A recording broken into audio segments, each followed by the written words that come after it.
You might have noticed that when I start a drawing, I always do the first layer of tone horizontally. So I go around the object and I use the lines to show their three-dimensional shape. It's pretty clear to me that this is the foundation of the drawing and that without it, it's gonna seem pretty flat. So I've decided to do this lesson on how to make your first layer of tone as accurate as possible and how to respond to the shape of your reference. I'm going to use two photos that I took in my kitchen, and I'm actually just going to trace over them to show how you can find depth even by looking at a flat reference. When it comes down to it, it's really all about that first layer of tone. So let's try to get a really good handle on it and bring that confidence into the rest of the drawing. Here's a drawing that shows the basic concept pretty well.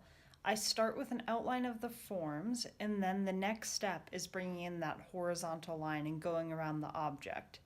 And then through some magic that we won't get into, it turns into a finished drawing. But I'm just going to focus on that first step today. Now, a great way to ease into this exercise with some literal guidelines is by drawing things that have labels. So think bottles, jars, things like that. I'm choosing a little spice jar that I have and some balsamic and some olive oil, and those labels tell me how to wrap my lines around them.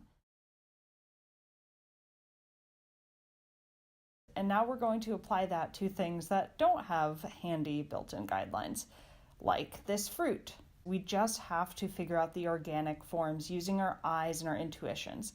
And because this is a photo, I can't move around the objects to make sure that I understand exactly how their forms work in space. So I'll start on the edge of an object, like this apple, and I'll wrap around it, going from one side to the other, and recognizing that because my perspective is looking down, the lines will bend downwards. So I'm seeing sort of a cylinder from above, if you can imagine it that way. Then I'll go across the rest of the fruits and do the same thing for them. They're all pretty much the same shape, except for that last apple on the right, which is a little trickier because it's tilted on its side. And now that I have my guidelines in place, let's imagine these are in pencil if we're doing it on paper, then I can take my black pen and go over it and not have the fear that I'm going in the complete wrong direction. And I'm looking for the shadow areas here while I'm doing this. I'm avoiding the highlights completely.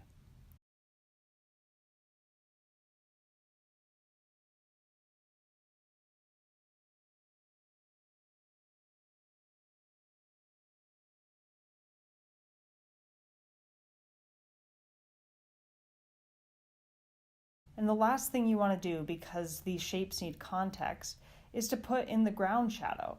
And fortunately, this is very simple because the table is actually completely flat.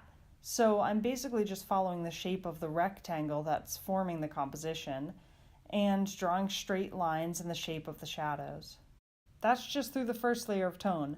So I truly believe that this layer of tone is the most important. It's more important than any details you'll add later on because it tells you, the artist, that these are three-dimensional. So you start to believe it. And so for your next drawing, see if you can do that whole first horizontal layer before moving on to any cross-hatching. Just lay down the foundation and then think about the details after.